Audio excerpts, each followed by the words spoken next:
today's date is August 16th, 2024. I'm Kelly Zakovic, representing the City of Savannah Municipal Archives. I'm interviewing Ms. Lockett for the Savannah Community Memory Project, and we're conducting this interview at the City of Savannah Adams Complex. So thank you for joining us today, and can you start by telling us your full name? Lydia Lockett. Okay. And what school are you here to share with us about today? Pearlie Smith. Okay, and when were you born? I was born in October 17th, 1966. And where were you born? Here in Savannah, Georgia. Where did you grow up? I grew up in Carver Village. Okay. Where in Carver Village? On Carver Street, 901 Carver Street. And where do you live now? Well, I just moved back there to the house to take care of my parents, yes.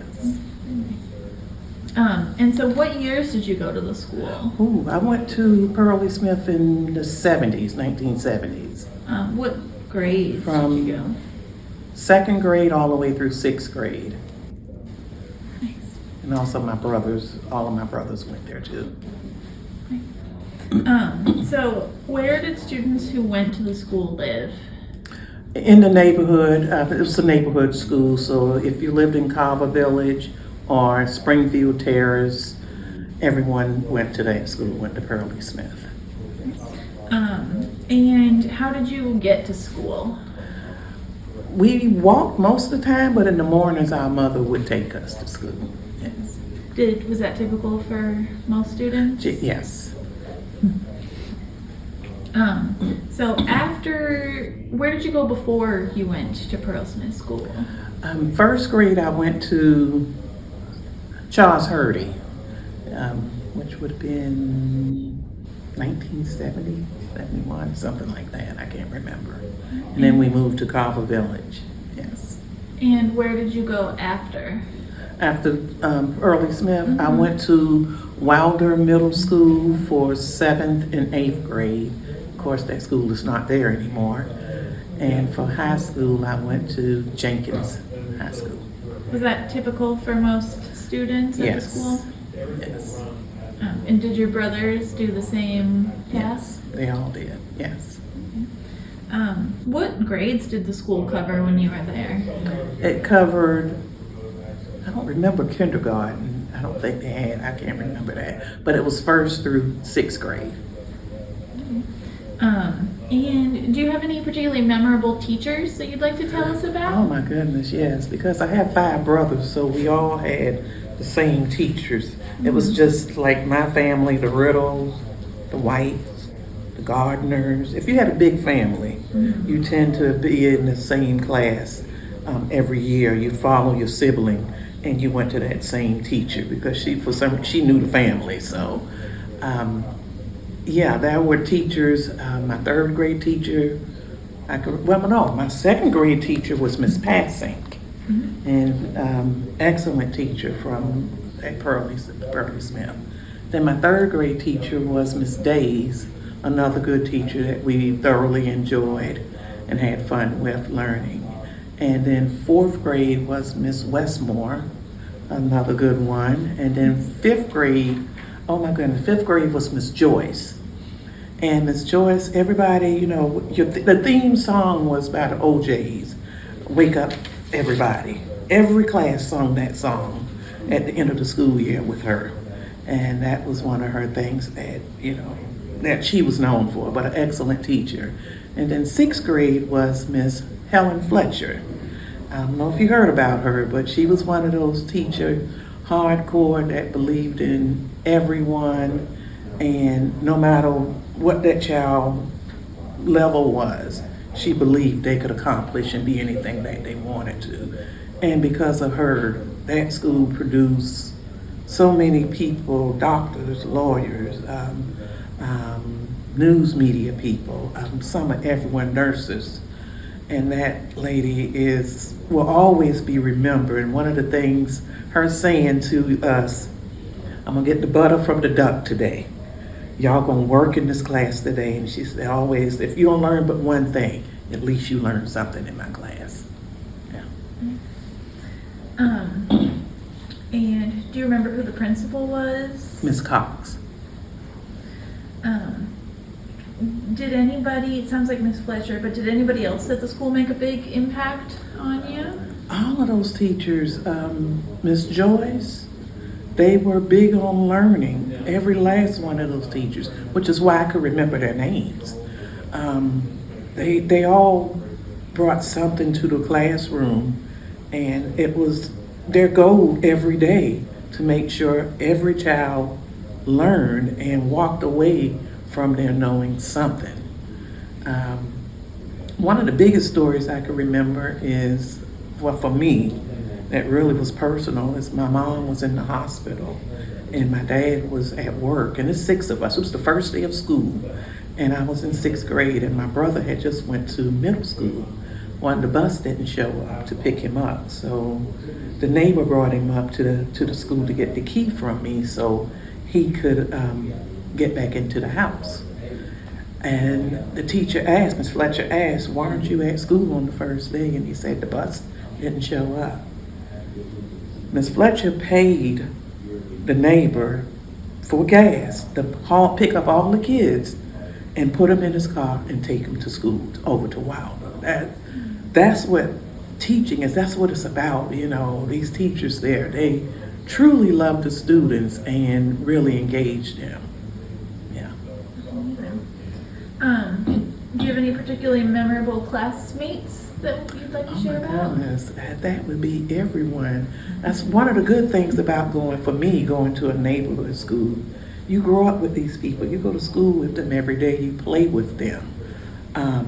So they're all memorable because we grew up together.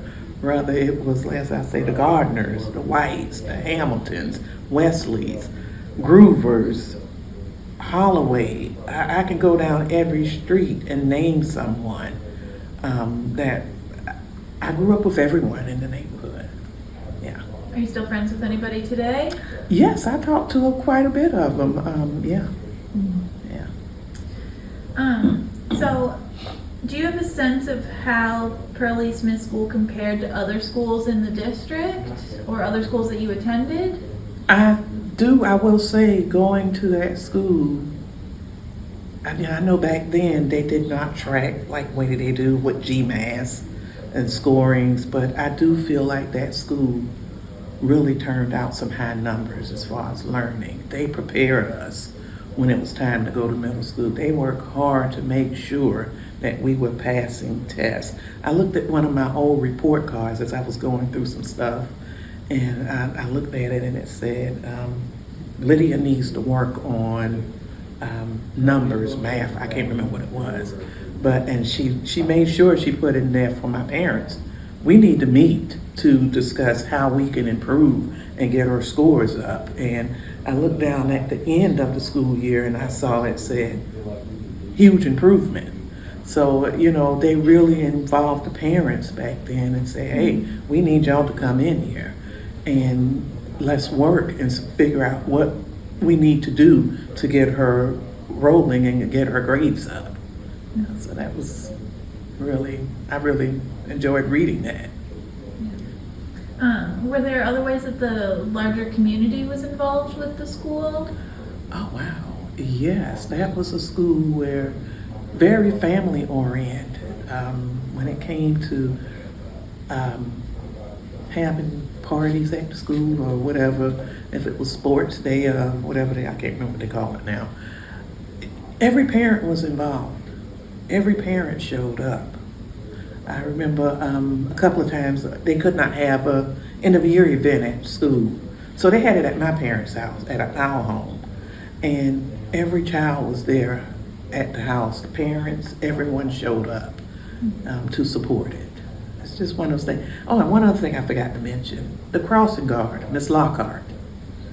Our crossing guard lady was more like a mother. Her children went there to Pearly Smith. That was one thing we were all jealous about. We had to walk home a lot of times, and all they could do was go wait in the car for Miss Lockhart and they could go home. She lived in the neighborhood right there, so she made sure we crossed the street.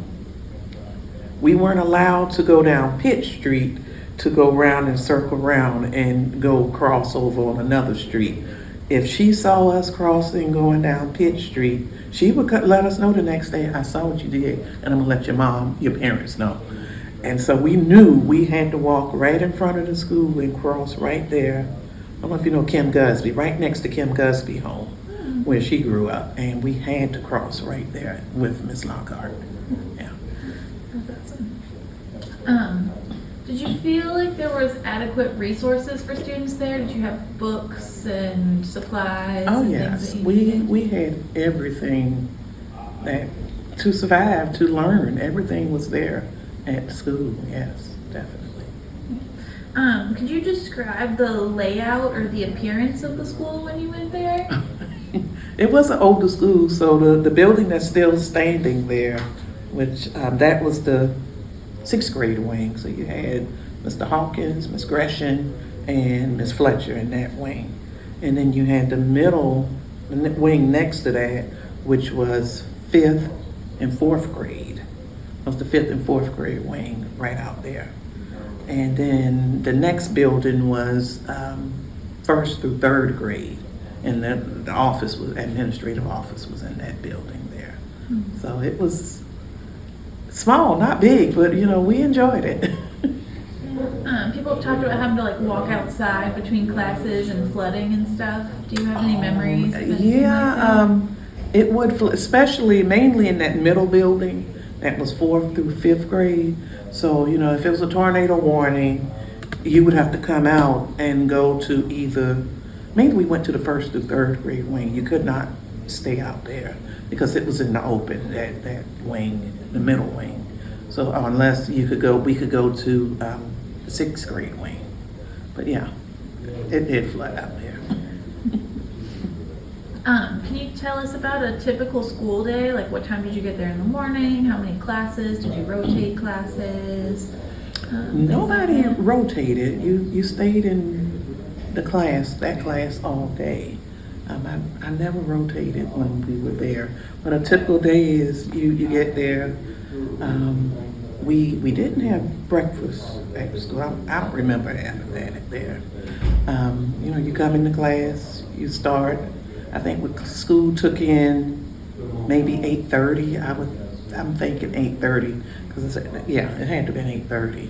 And so first day, of course, you start out with prayer, and then of course the pledge and of the song, and then we would start with our work, and that was all day. You know, we eat lunch. We ate in the classroom because we did not have a cafeteria, so our lunch came from Gadsden Elementary School. They would bring it in, and we ate lunch, and then we go outside and play, and then finish up our day there in the classroom.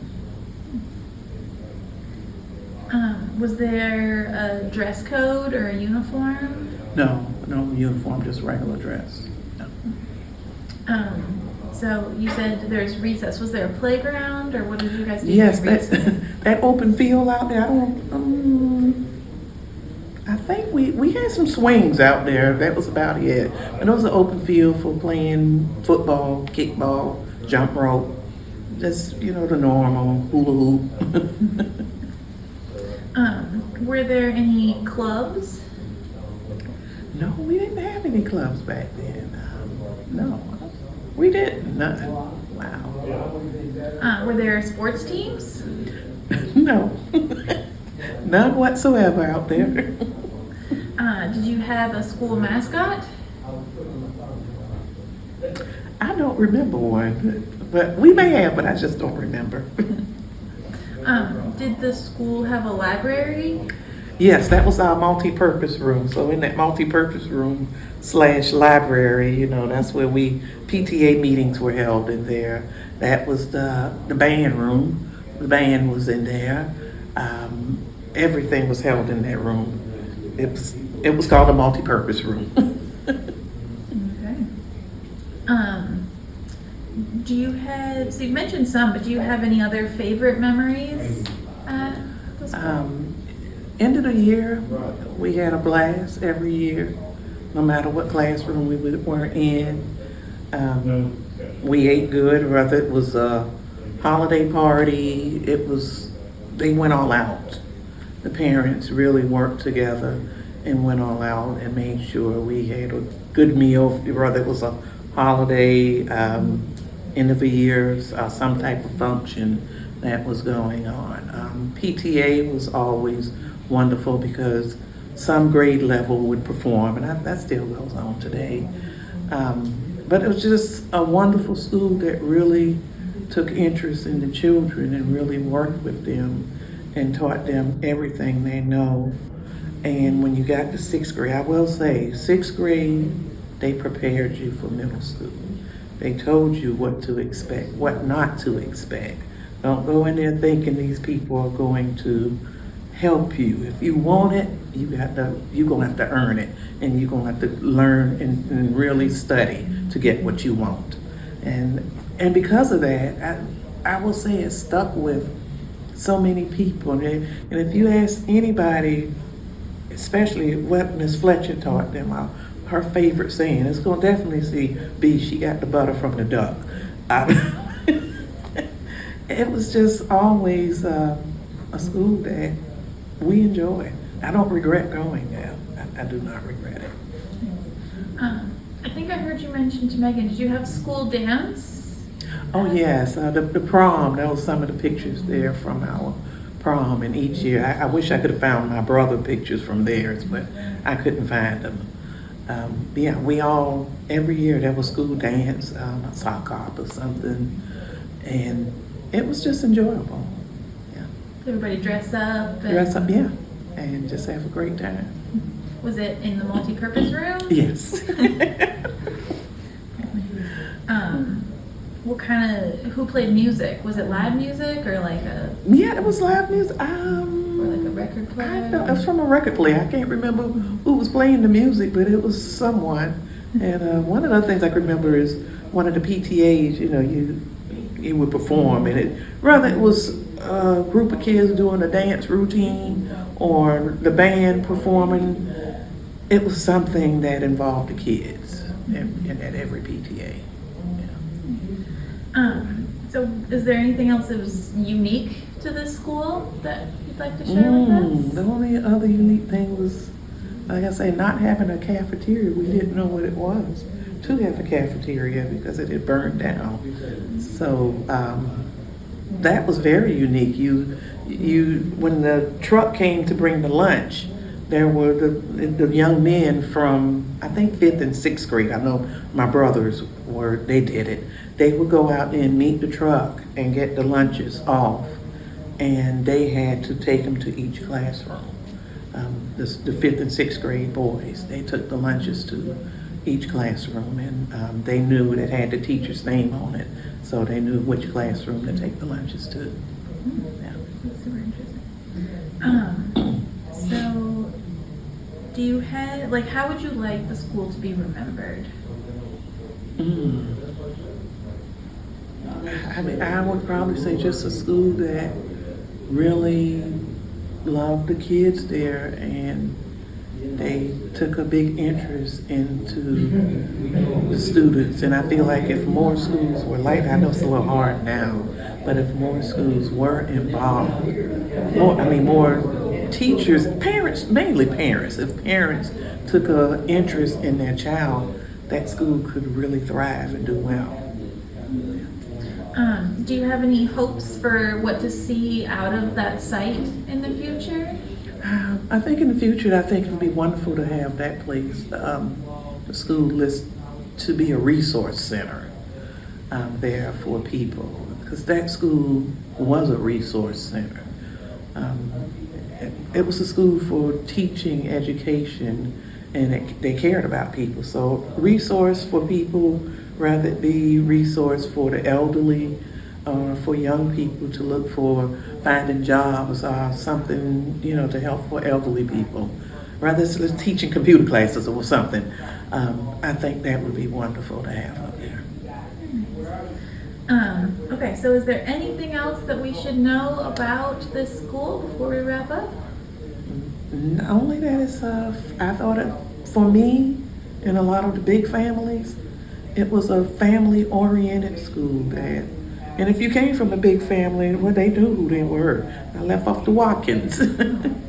But it was a school also, I will say, if a parent, if a child parent passed, I can remember one year, no, maybe 2 years, we lost parents and students to car accident or to drowning. The school really came together as a family and supported them. One of the biggest things is the support that they received. There was a lot of support that the families received, and I really appreciate it. Yeah. Okay, well, thank you so much for sharing with us today.